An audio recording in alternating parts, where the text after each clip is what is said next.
चलो स्टार्ट करें। छत्तीसगढ़ में मराठा वही वाला फिर आ गया है, ये मराठा शासन है ना। तो छत्तीसगढ़ में मराठा शासन का कल तो पूरा देख लिए थे, कैसे रतनपुर शाखा और रायपुर शाखा का विलय हुआ है। उसके बाद हम लोग जो मराठा शासन है उसको कुछ फेज में पढ़े थे, जैसे कि 1741 से लेकर के 1758 तक का जो फेज था वो यहाँ पर उन लोग इनडायरेक्ट शासन किए हैं ना। जैसे कि रतनपुर में रघुनाथ सिंह को और मोहन सिंह को बना करके, और रायपुर में तो डायरेक्ट विलय ही किया है 1750 में। ठीक। अब ये जो प्रत्यक्ष मराठा शासन है, देखो ये जो मराठे हैं, इसको मराठा एक्चुअली में क्या है, मराठा जो था ना छत्रपति शिवाजी महाराज के समय में, तो मराठा बाद में जा कर के कई टुकड़ों में टूट गया है। एक होलकर है, सिंधिया है, भोसले है ना भाई, ऐसा करके।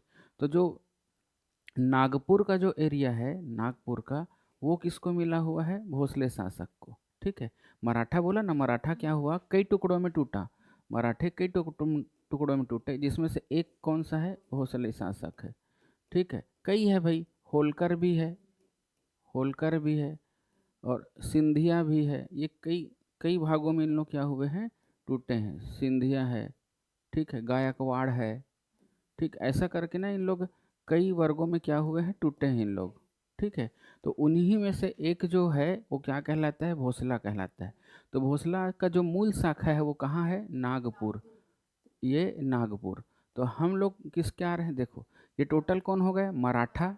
और मराठों में कौन हुआ, भोसला। और भोसला को कौन सा एरिया मिला था, नागपुर। ठीक है, नागपुर वाला एरिया। तो मतलब यहाँ पर जो है नागपुर में अगर रघुजी प्रथम है, ठीक है, तो अब देखो ये पूरा सपोज कर लेते हैं ये नागपुर राज्य है, और इस नागपुर राज्य का ये क्या हो गया, सूबा हो गया, जिसमें से एक सूबा को हम क्या मान लेते हैं, छत्तीसगढ़। देखो है ना भाई, अब ये कई सूबा है, तो रघुजी प्रथम पूरे जितना भी सूबा है सबका राजा कौन हुआ, मान लेते हैं रघुजी प्रथम।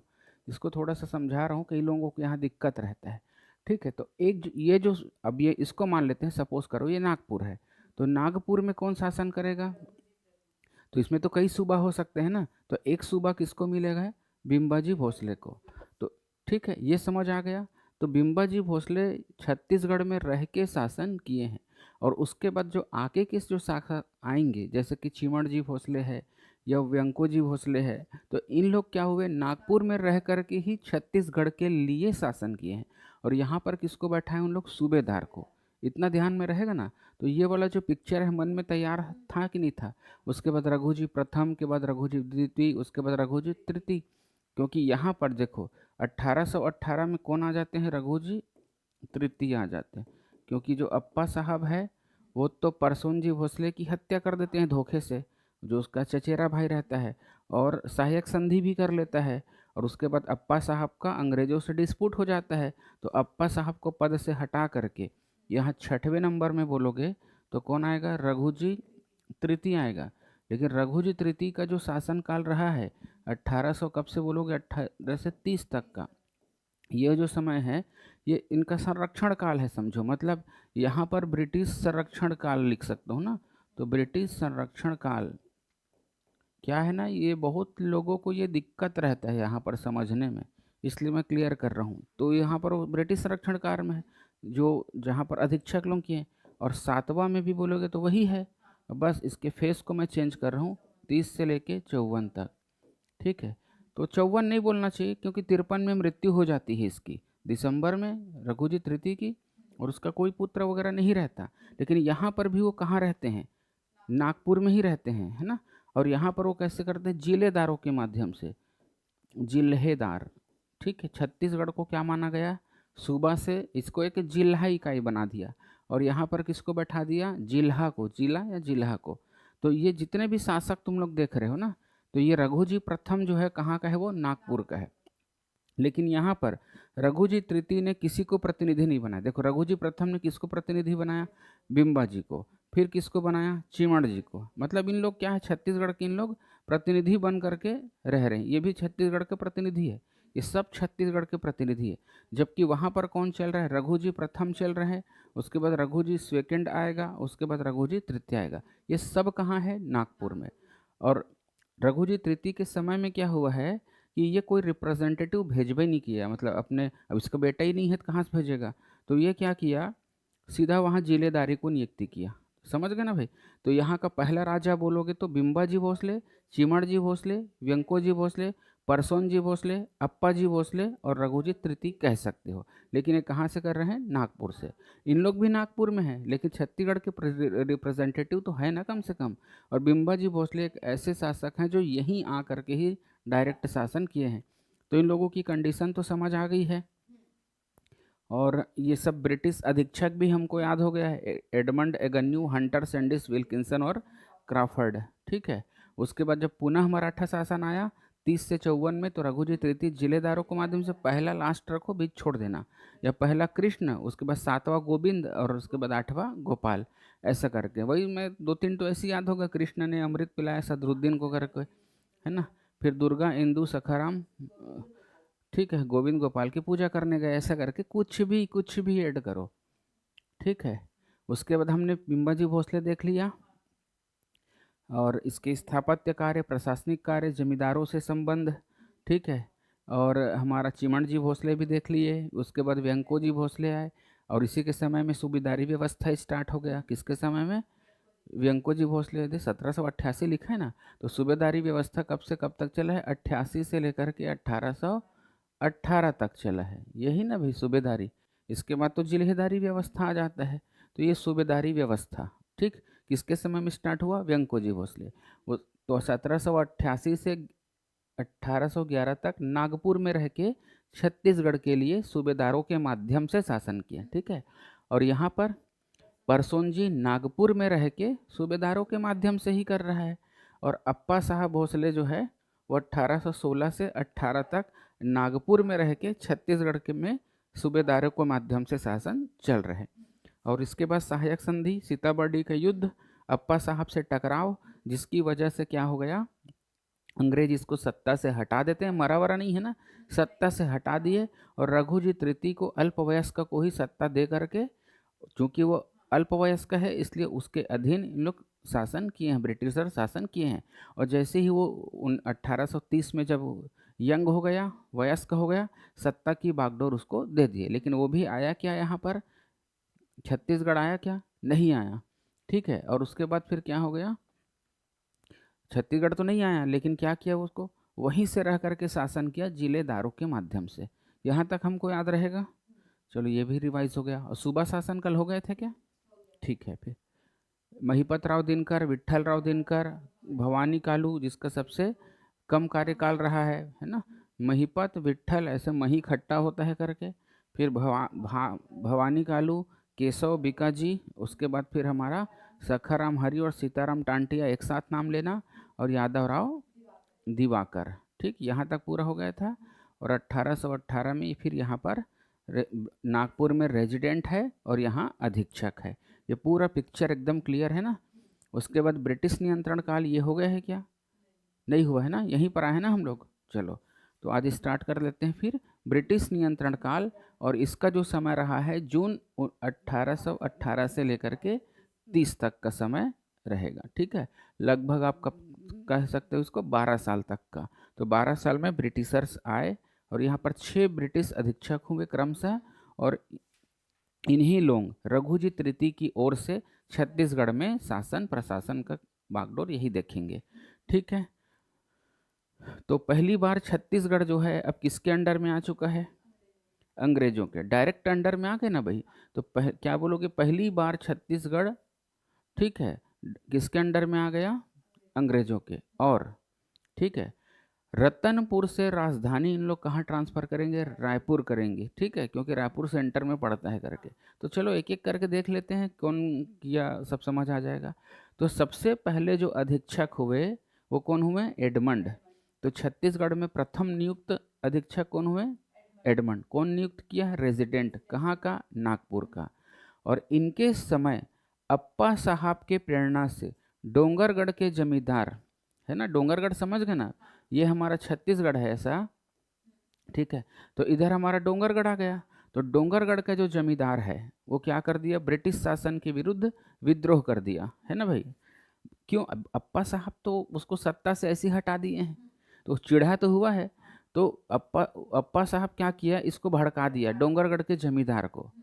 तो ठीक है, तो डोंगरगढ़ के जो जमींदार है ना, उन्होंने खैरागढ़ के जो शासक रहते हैं टिकैत, और राजनांदगांव के एक वो रहते हैं महंत, उनकी सहायता से क्या कर दिया, इसको डोंगरगढ़ के जमींदार को हरा दिया। तो अंग्रेजों ने किसका सहारा लिया, खैरागढ़ के रियासत के शासक टिकैत राय का, और महंत राजनांदगांव के महंत का सहारा लेकर के डोंगरगढ़ के जमींदारी विद्रोह को दबा दिया।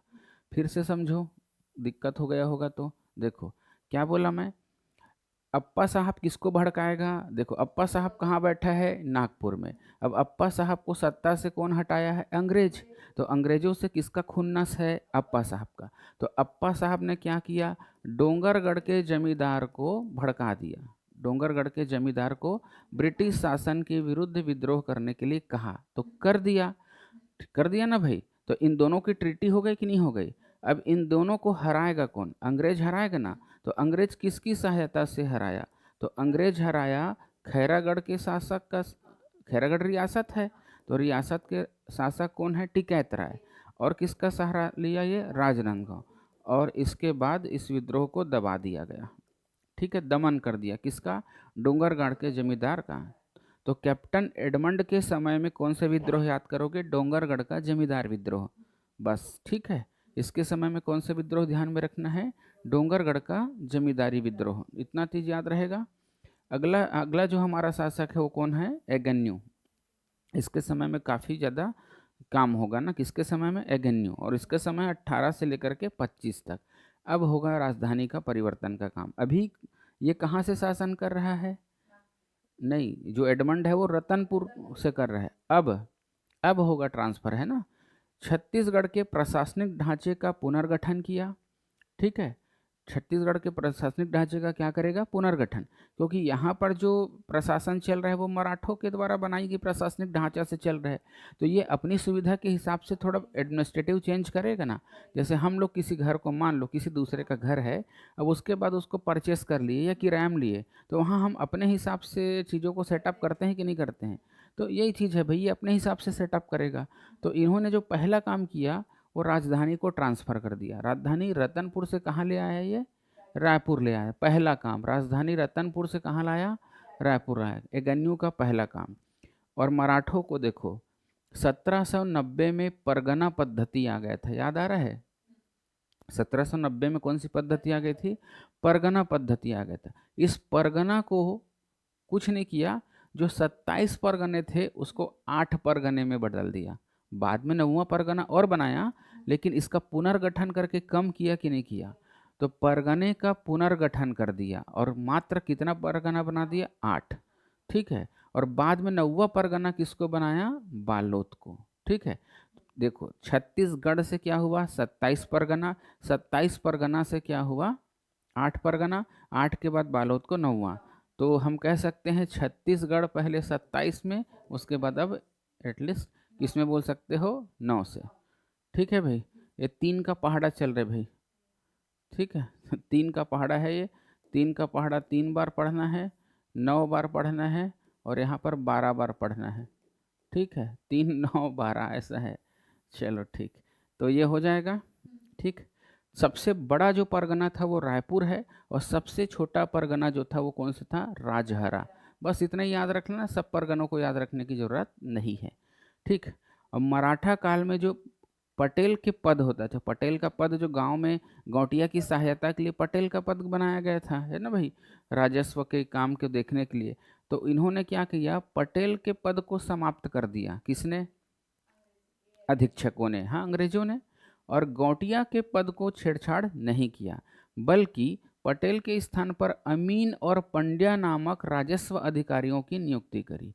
किसकी करी, अमीन और पंड्या। अभी अमीन पटवारी पेपर है, वही अमीन है ये, समझ गए ना भाई। तो किसका सृजन किया, अमीन और पंड्या नामक नए पदों का सृजन किया। इनका काम क्या है, सरकारी अभिलेखों को सुरक्षित रखते थे, ठीक है। और किसानों को 3 किस्तों में लगान जमा करने की व्यवस्था भी किसने करवाई बोलोगे तो, एगन्यू ने करवाई, ठीक है। तो लगान का सरलीकरण किया कि नहीं किया। देखो इतना ज़्यादा डिटेल याद नहीं रखना है, अपने को क्या क्या काम करना है, रतनपुर से रायपुर, ठीक है। और 27 परगनों को 8 परगनों में सीमित किया। तीसरा काम, पटेल के पद को समाप्त किया और नया पद क्या बनाया, अमीन पंड्या। कैसे अधिकारी हैं, रेवेन्यू ऑफिसर हैं। वस्तु विनिमय के स्थान पर मुद्रा विनिमय को बढ़ावा दिया। तो देखो ऐसा नहीं है कि मुद्रा विनिमय नहीं चल रहा है, चल रहा है, लेकिन नागपुरी रुपया चल रहा है। ठीक है, तो चूंकि नागपुरी रुपया चल रहा था तो नागपुरी रुपया के साथ वस्तु विनिमय की प्रथा भी विद्यमान थी। तो इन्होंने बोला कि वस्तु विनिमय के जगह में मुद्रा विनिमय को और ज़्यादा बढ़ावा दिया। तो नागपुरी रुपया के बदले ब्रिटिश रुपया चलाया। ठीक है, नागपुरी रुपया को किसने बंद करवाया, एगेन्यू ने। और ब्रिटिश रुपया किसने चलवाया, समझ आ गया। पुरातात्विक अभिलेखों को सुरक्षित करने की व्यवस्था करी। तो कितना बेहतरीन काम कर रहे हैं, जरा देखो। पुरातात्विक अभिलेख समझ गए ना भाई। तो पुरातात्विक अभिलेखों को सुरक्षित करने की दिशा में सबसे पहले काम छत्तीसगढ़ में किसने किया है, तो एगेन्यू ने। और बस्तर व जयजयपुर, ये जयजयपुर उड़ीसा साइड पड़ेगा, मध्य कोटपाड़ की संधि हुआ। कोटपाड़ की संधि याद करो, जब काकती राजवंश बढ़े थे हम लोग, ठीक है, दरिया देव वाला। तो उस समय ना बस्तर और जयजयपुर के मध्य कोटपाड़ की संधि में हस्तक्षेप किया। और इसी कोटपाड़ की संधि से जो बस्तर का काकती शासक है वो मराठे, और मराठों क्या बोलोगे, इन लोग अंग्रेजों के ही अधीन आ गए। यहाँ तक समझ आ गया।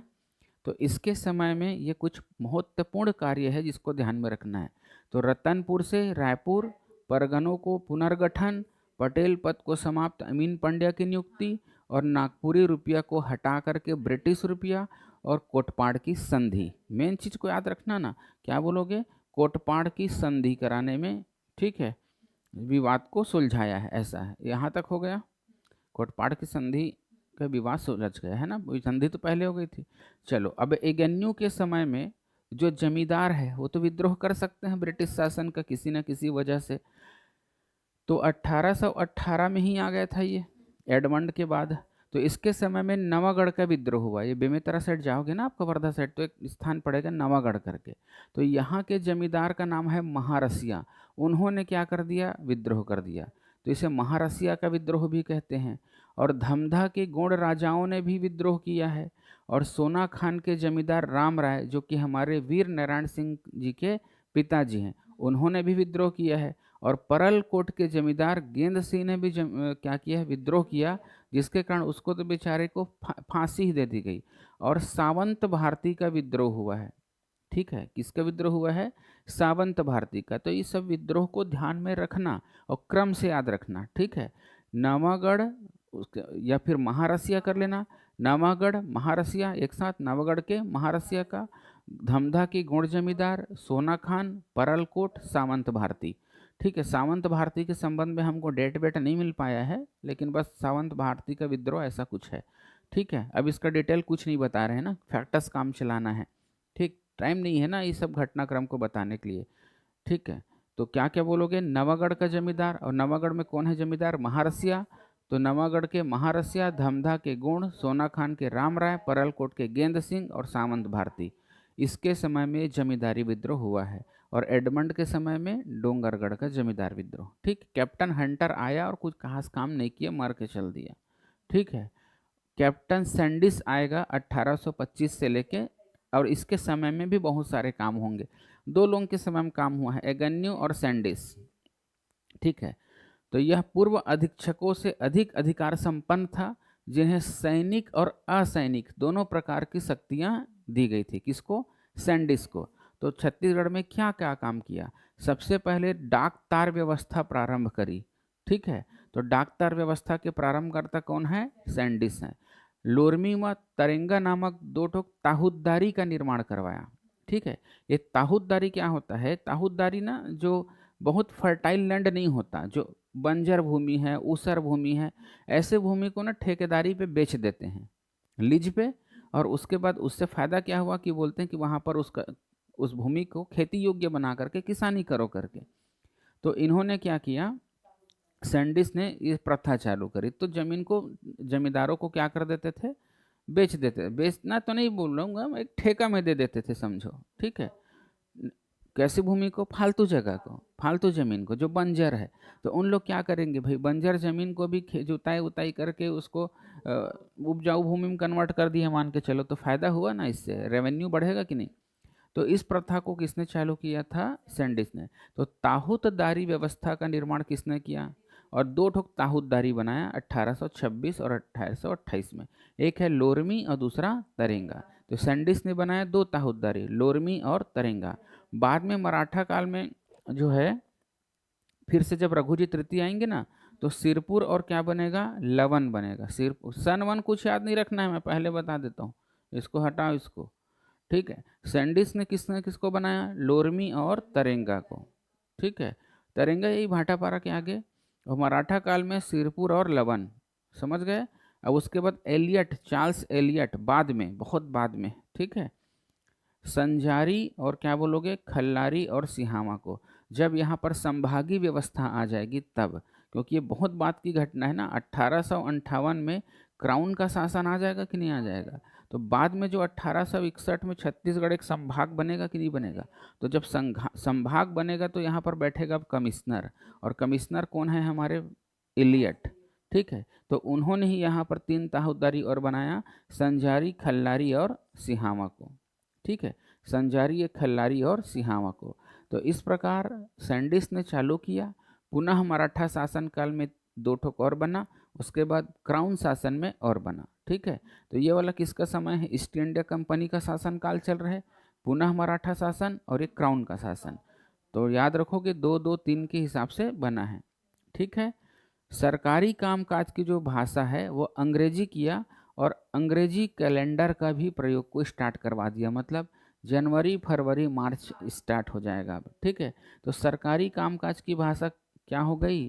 अंग्रेजी हो गई, ठीक है।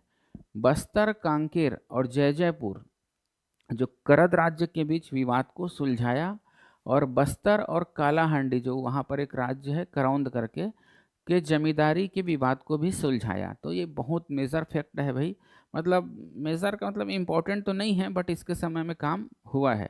इम्पोर्टेंट है भी नहीं भी, परीक्षा की दृष्टि से देखो तो नहीं भी है, लेकिन काम तो बड़े हैं इसके। तो बस्तर, कांकेर और जयजयपुर, इनके बीच के क्या किया? विवाद को सुलझाया, और बस्तर और करौंद जमींदारी विवाद को भी सुलझाया। तो बस थोड़ा सा ध्यान में रखना है, अभी इसका डिटेल नहीं करेंगे ना, क्या ऐसा डिस्प्यूट था, सीमा विवाद था, क्या था, ये सबको अभी नहीं करेंगे। बस ध्यान में रखो, बस्तर, कांकेर, जयजयपुर, ठीक है। बस्तर, कांकेर, जयजयपुर। और कौन सा राज्य बोलोगे? बस्तर और कालाहांडी, ये दोनों के बीच जो सीमा विवाद था वो किसके समय में हल हुआ है? एगेन्यो, ये सॉरी सैंडिस के समय में। 1826 ईस्वी को रघुजी तृतीय चल रहे हैं, अब बड़ा हो रहा है कि नहीं हो रहा है? तो रघुजी तृतीय व अंग्रेजों के मध्य संधि होगी, जिसके तहत नागपुर क्षेत्र का शासन अब किसको सौंपना है? रघुजी तृतीय को दिया, ठीक है। तो प्रयोग के तौर पर, अभी पूरा बड़ा तो नहीं हुआ है भाई, लेकिन ये सच चला पाएगा कि नहीं, तो प्रयोग के तौर पर उसको दे दिए, ठीक है। जब आश्वस्त हो जाएगा कि हाँ अभी अच्छे से शासन चला सकता है, तो इसको पूरा सत्ता की बागडोर दे दी जाएगी। जबकि छत्तीसगढ़ का क्षेत्र इनके शासन या अधिकार से अप्रभावित रहा, ठीक है। किसके? रघुजी तृतीय। तो नागपुर क्षेत्र को दिया गया किसके लिए? ट्रायल के लिए, 26 में ही दे दिया गया, लेकिन छत्तीसगढ़ को पूरी तरह से कब मिला? 30 में। तो इतना जो अंदर घुस के फैक्ट याद नहीं करना है, ठीक है। 1827 में जेनकिंस के स्थान पर विल्डर को नागपुर का रेजिडेंट बना दिया। पहला तो मेंशन है, दूसरा बना था जेनकिंस, और तीसरा कौन बन गया? विल्डर। तो विल्डर को नागपुर का ब्रिटिश रेजिडेंट बनाया गया, ठीक है। चलो आगे देखते हैं, कैप्टन विल्किंसन, ठीक है। कब बन रही है? 1818 में, कोई काम नहीं। कैप्टन क्राफर्ड, तो इसका भी कोई काम नहीं रहेगा। बस याद रखोगे छत्तीसगढ़ के अंतिम अधीक्षक, और नागपुर के ब्रिटिश रेजिडेंट कौन है भाई? विल्डर बन गए हैं कि नहीं। और रघुजी तृतीय के मध्य 27 दिसंबर 1829 को संधि हो गई, नवीन संधि, जिसके तहत 6 जून 1830 को रघुजी तृतीय को छत्तीसगढ़ की सत्ता सौंप दी जाती है, ठीक है। बस इतनी बात, लेकिन इतना एक एक नाम याद नहीं रखना है, ठीक है। तो जब छत्तीसगढ़ में मराठों का शासन चल रहा है, तो है ना भाई, 1818 से ब्रिटिश अधीक्षक भी ब्रिटिश हस्तक्षेप भी चालू हो गए। कहाँ पर? नागपुर में। तो नागपुर में जो पहले जो रेजिडेंट है मेल्सन को बनाया गया, उसके बाद कौन बना है? जेनकिंस बना है, उसके बाद कौन बना है? विल्डर बना है। तो इसको भी ध्यान में रखना। तो इसके समय में नागपुर में कौन है? इन लोग रेजिडेंट है। नागपुर में कौन है? रेजिडेंट। और इन लोग क्या नियुक्त करेंगे छत्तीसगढ़ में? अधीक्षक। इन्हीं लोग तो नियुक्त कर रहे हैं ना इन लोगों को भाई। ठीक है, तो बस इतनी चीज याद रखनी है हमको। तो कौन कौन हो गए? एडमंड एगन्यू, बोलो फिर। हम्म हम्म ठीक। एडमंड एगन्यू हंटर, उसके बाद सैंडिस विल्किंसन क्राफर्ड। ठीक, काम किसके किसके समय में हुआ है? एगन्यू और सैंडिस। ये हुआ हमारा 1818 से लेके 30 तक की शासन व्यवस्था के संबंध में जानकारी। अब संधि के तहत, ठीक है, किसने? बिल्डर ने। सत्ता किसको सौंप चुकी है अब? रघुजीत तृतीय को, जो कि अपने मृत्यु दम तक शासन करेंगे। ठीक है, तो 1830 ईस्वी को छत्तीसगढ़ के अधीक्षक कौन है? क्राफर्ड ने किसको भाई? भोसला अधिकारी कृष्णराव अप्पा को। क्योंकि रघुजी तृतीय को सौंपा है, लेकिन रघुजी तृतीय तो नागपुर में है ना, तो यहाँ हाँ जिलेदार को, तो उसके अधिकारी जो है कृष्णराव अप्पा को सौंपा है। ठीक है, अब छत्तीसगढ़ को जिल्हा कहा गया। पहले सूबा बोलते थे, अब क्या बोल रहे हैं हम? जिल्हा। और यहाँ के मुख्य शासक को जिलेदार। तो रघुजी तृतीय बैठे हैं नागपुर में और यहाँ जिलेदारों के माध्यम से सत्ता करेंगे। पहला का नाम रखना है कृष्णा, कृष्णराव अप्पा, और लास्ट वाले का रखना है गोपाल राव अप्पा। बीच का मत याद रखना, बार बार कह रहा हूँ। ठीक है, तो कुल कितने जिलेदारों के माध्यम से शासन किया? 8।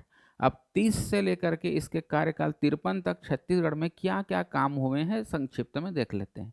एक तो देखिए, राजा राम मोहन राय आ चुके हैं, पुनर्जागरण आ चुका है, और लॉर्ड विलियम बेंटिक भी आ चुके हैं। ठीक है, भारत के गवर्नर जनरल बन करके। और उसके समय में हमारा क्या हुआ है? सती प्रथा उन्मूलन के लिए कानून बना है। तो कानून बना है तो हर राज्यों में धीरे धीरे लागू होता है ना। तो हमारे यहाँ सितंबर 1831 में सती प्रथा पर प्रतिबंध लगा। किसके कार्यकाल में? रघुजी तृतीय। और मुल्तानी ठगों का अंत हुआ, कैप्टन सुलीवान होगा। क्या दिया है देखो पीडीएफ में, इसमें बुक में कैप्टन एलिसन लिख दिया है ये। ठीक है, तो मुल्तानी ठगों का अंत किया गया। मुल्तानी ठगों का क्या हुआ? अंत किया गया। और धमधा है ना, धमधा की गोंड जमींदारों का विद्रोह हुआ कब? 1830 में। और बरगढ़ के जमींदार का क्या हुआ? विद्रोह हो गया। ठीक है, एचिसन होगा रे ये, एचिसन। ठीक है, गलत लिख दिया है। बरगढ़ के जमींदार का विद्रोह हुआ 1833 से 45 में। ठीक है, और तारापुर का विद्रोह होगा 1842 से 54। ये तारापुर बस्तर वाला है। ठीक है, अभी ये सब विद्रोह नहीं पढ़े हैं। और मेरिया विद्रोह हुआ है 1842 से 63। सारी घटनाओं को हम क्रम से जमा दिए हैं। ठीक है, क्या क्या होगा हमारे यहाँ बताओ फिर? मुल्तानी ठगों का अंत, धमधा के गोंड जमींदार का विद्रोह, बरगढ़ जो कि उड़ीसा में पड़ेगा उसके जमींदारों का विद्रोह, तारापुर और मेरिया विद्रोह। और इसको नहीं भी याद करोगे तो इसका समय को याद रखना, 1830 से लेके 53। तो इसके समय में इन घटनाक्रम तो ऐसे ही याद रहेगा हमको बाद में, तो बहुत ज़्यादा टेंशन मत लो इसके लिए। ठीक, आगे देखते हैं। दिसंबर 1853 को, ठीक है, रघुजी तृतीय की बिना बेटे के क्या हो गई? मृत्यु हो गई। ऐसी स्थिति में नागपुर के ब्रिटिश रेजिडेंट कौन चल रहे हैं अभी? हमारे मेंसल। ठीक है, अभी कौन है? मेंसल है। तो अभी विल्डर भी हट गया, कौन आ गया? मेंसल। और इस अवसर का लाभ उठाकर डलहौजी ने क्या कर लिया? नागपुर राज्य का ब्रिटिश साम्राज्य में विलय कर लिया। ठीक है, और हमारा अंतिम जिलेदार कौन चल रहा है? गोपाल राव अप्पा। ठीक है, तो गोपाल राव अप्पा अंतिम जिलेदार कौन है? गोपाल राव अप्पा। ठीक है, तो गोपाल राव अप्पा को अंग्रेज अब अपना क्या बना दिया? प्रतिनिधि बना दिया। ठीक है, तो अंग्रेजों की ओर से शासन कौन कर रहे हैं? गोपाल राव। बाद में फरवरी 1855 को, है ना, गोपाल राव आनंद ने या गोपाल राव अप्पन ने छत्तीसगढ़ का शासन किसको सौंप दिया? Deputy commissioner. तो छत्तीसगढ़ के प्रथम डिप्टी कमिश्नर चार्ल्स इलियट। तो छत्तीसगढ़ के प्रथम डिप्टी कमिश्नर कौन हो गए? अब डिप्टी कमिश्नर मतलब कलेक्टर बोल दो, क्योंकि अभी संभाग तो बना नहीं है, तो डिप्टी कमिश्नर, जब संभाग बनेगा तब तो कमिश्नर आएगा। तो जिला है ना अभी तो, और जिले में कौन होता है? Deputy commissioner. तो किसको सौंप दिया? ठीक है, देखो औपचारिक रूप से कब हो चुका है इसका? 13 मार्च 1854 को विलय हो गया पूरी तरह से। और इस समय कौन है? गोपाल राव अप्पा। तो गोपाल राव अप्पा को ही अंग्रेज प्रतिनिधि बनने दिया। अब बाद में फिर किसको बैठाया गया? चार्ल्स इलियट को। तो गोपाल राव अप्पा ने शासन की बागडोर किसको सौंपेगा? पिक्चर एकदम क्लियर हो रहा है कि नहीं हो रहा है? ठीक है, आगे बढ़ूं फिर। अब देखो, अब हमारा मराठों का पूरा फेस खत्म हो गया। कब से चालू किए थे? 1741 से लेके 58 तक, या 57 बोलो, 1758 से लेकर के, जल्दी बोलो, बिल्कुल 1787 तक। 1788 से लेकर के, ये सॉरी 87 ही बोल दो ना, ये तो मिट ही जाता है। 1700 क्या बोलोगे? 87 से लेकर के 1883 लिख रहा हूँ यार, 1830 बोलो सीधा। और उसके बाद फिर, नहीं 1830 क्यों बोलोगे, 18 बोलो यहाँ पर। और उसके बाद 18 से 30 बोल दो। और उसके बाद 1832 54 बोल सकते हो। तो इसमें किसी तरह का प्रत्यक्ष शासन इस फेज में नहीं हुआ है। इस फेज में हुआ है, इस फेज में हुआ है सूबा शासन, और इस फेज में हुआ है ब्रिटिश संरक्षण, जिसको हमने पढ़ लिया। ठीक है, और इस फेज में हुआ है हमारा जिलाधारी व्यवस्था। और इसके बाद तो, और यहाँ पर कौन है, मान लो डायरेक्ट में बिम्बा जी लिख देता हूँ। ठीक है, और यहाँ पर कौन है भाई? कलचुरी ही चल रहे हैं यहाँ पर। यहाँ पर कलचुरी ही कोई अधीन बनाया कि नहीं बनाया? ठीक है, तो ये हो गया मराठा शासन का पूरा, इतने फेज में शासन किए हैं। ठीक है, तो मेरे ख्याल से पूरा समझ आ गया होगा। अब समय है मराठा के प्रशासन को समझने का, तो इसको यहाँ से नेक्स्ट बनाएंगे, इसको, इसका भी क्लोज कर दो उसको। हाँ।